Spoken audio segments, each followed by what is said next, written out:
Kepergian Dewi, istriku, untuk menjadi TKW di Korea mungkin bukanlah keputusan yang tepat saat itu.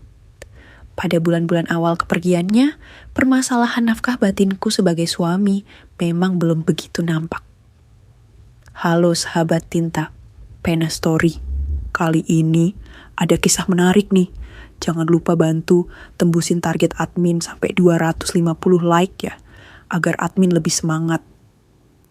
Aku Tony, umurku 25 tahun, lebih menyibukkan diri dengan pekerjaanku sebagai sopir angkot. Meskipun sesekali, aku juga tak mampu untuk menahan dorongan batin dan terpaksa aku selesaikan dengan melatih jemariku di Hamar Mandui. Namun, semakin lama tidur sendiri tanpa seorang istri, membuat pikiranku mulai kacau. Hatiku selalu merasa tak tenang. Mungkin alasan pertama adalah tidak terpenuhinya kebutuhan batinku. Hal lain yang juga sering membuatku merasa galau adalah tentang istriku di sana. Apakah dia juga berpikir tentang hal yang sama denganku? Bagaimana dia mengatasi hal itu?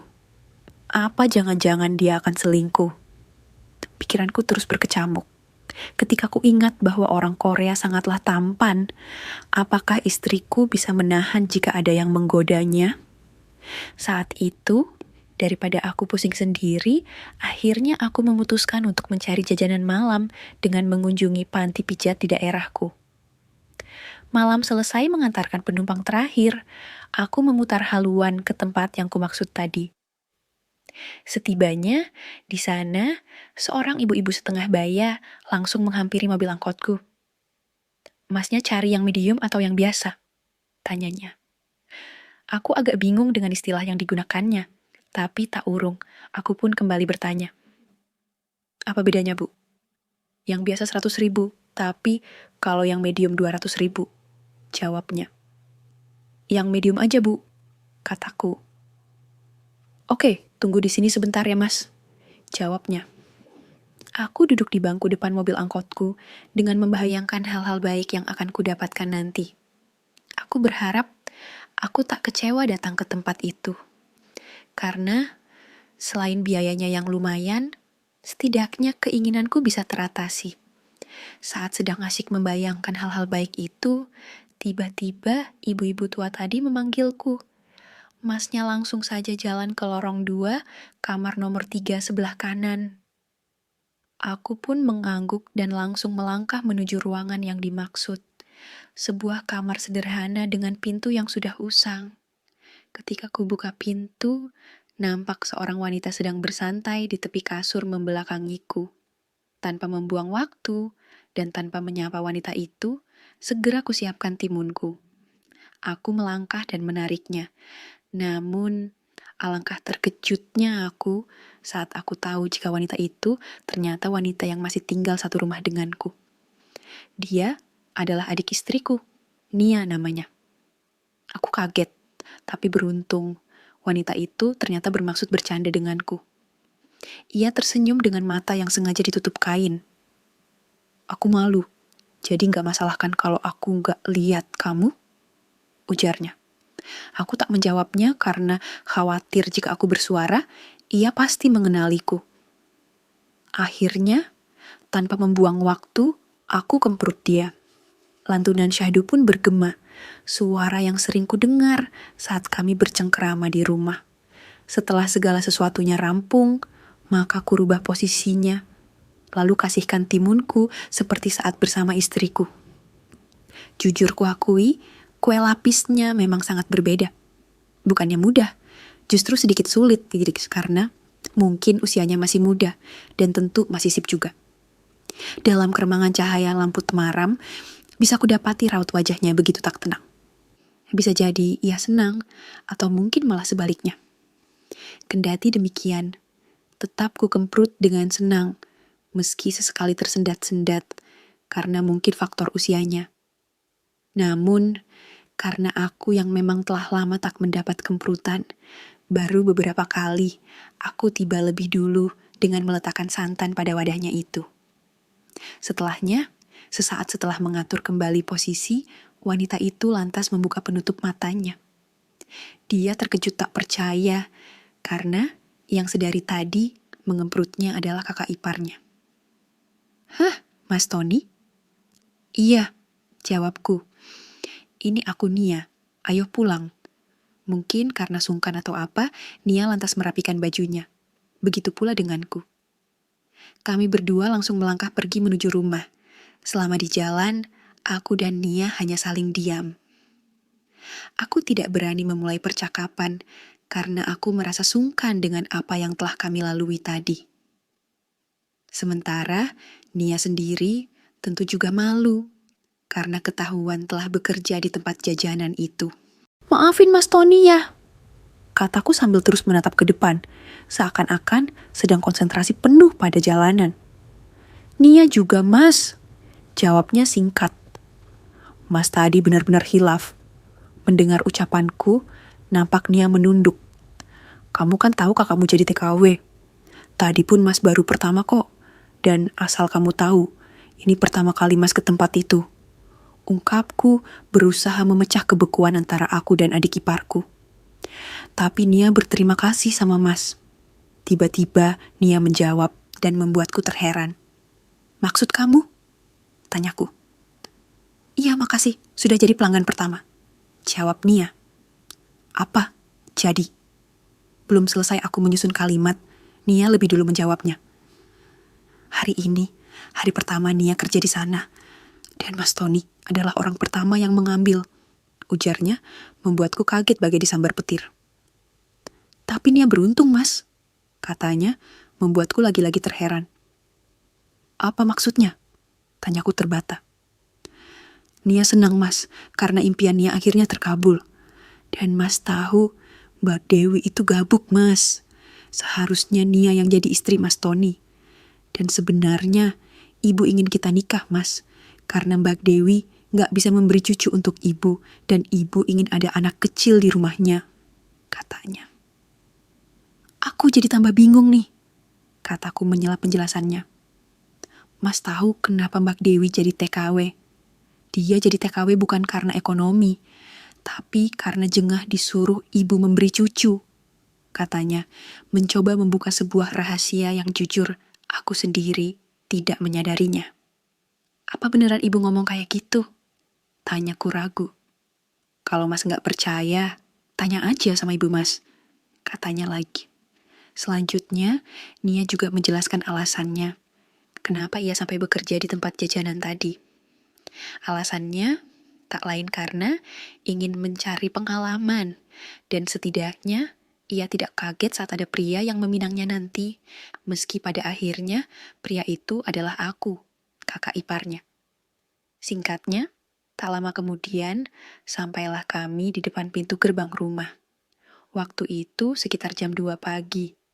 Nia memintaku masuk lebih dulu untuk memastikan jika mertuaku masih terlelap di kamarnya. Setelah keadaanku pastikan kondusif, barulah aku memberi isyarat pada Nia untuk cepat-cepat menuju kamarnya.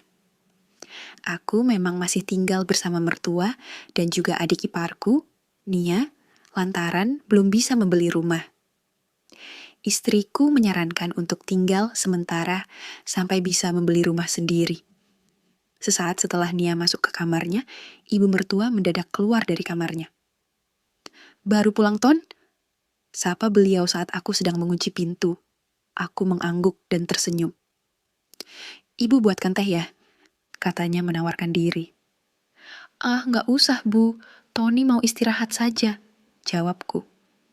"Nggak apa-apa kok," katanya sambil melangkah ke dapur. Melihat sikap baik ibu mertuaku itu, aku jadi teringat pada rahasia keluarga yang dikisahkan adik iparku tadi.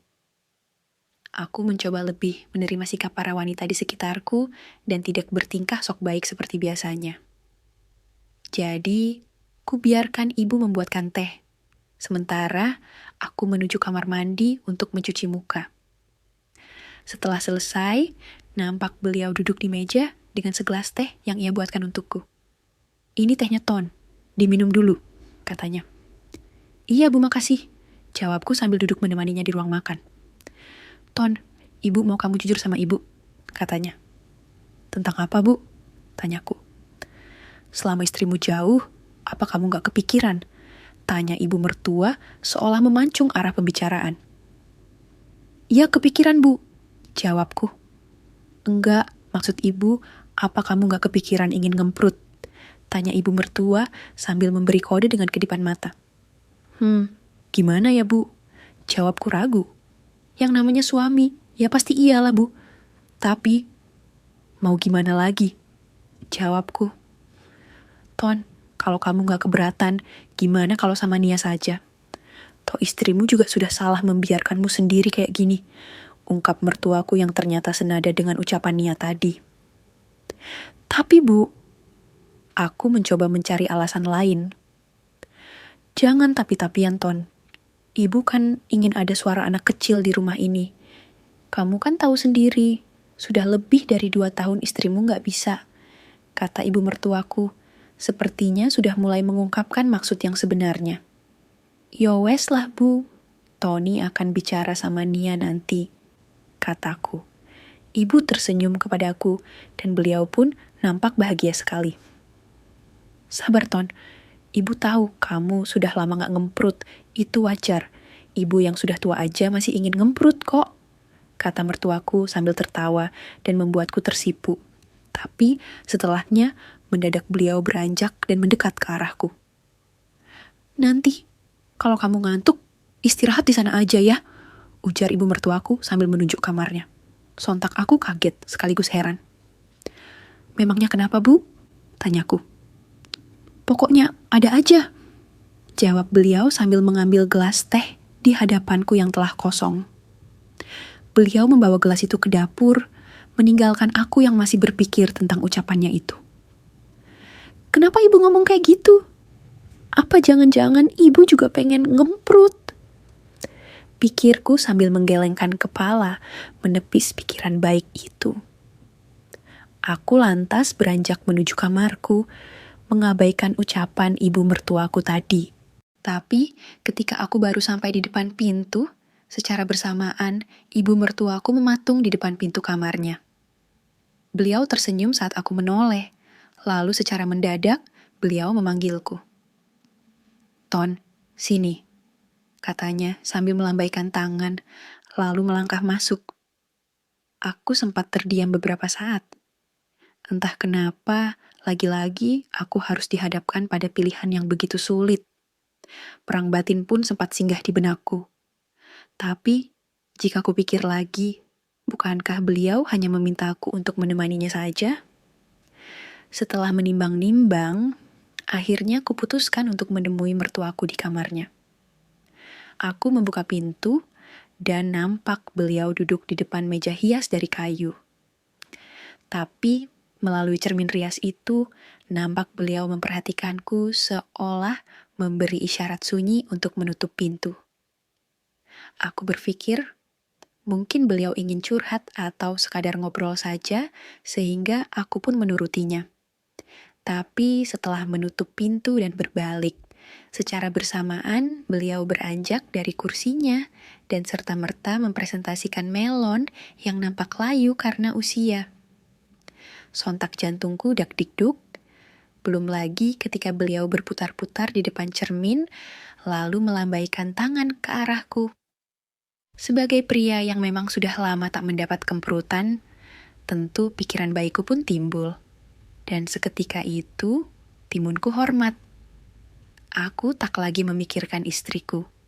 Bahkan rasa hormatku pada beliau pun berubah menjadi keinginan yang ku mengerti. Sejenak ku pandang sosok ibu mertuaku itu sebelum akhirnya aku maju jalan. Ada sebuah sambutan perkenalan ku haturkan. Seperti yang kuduga, beliau pun menyambut riang sambutan baik itu. Tapi, di tengah persiapan lain-lainnya itu, mendadak beliau menghalau kebaikan yang kujalankan itu. Tunggu, ujarnya membuatku heran.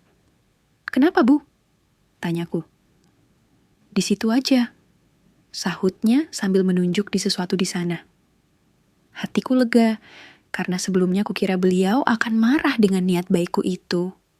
Akhirnya, tanpa harus berpikir 2 kali, aku pun membawa beliau ke singgasana. Benar-benar tak kukira, Rupanya beliau begitu tak sabaran orangnya.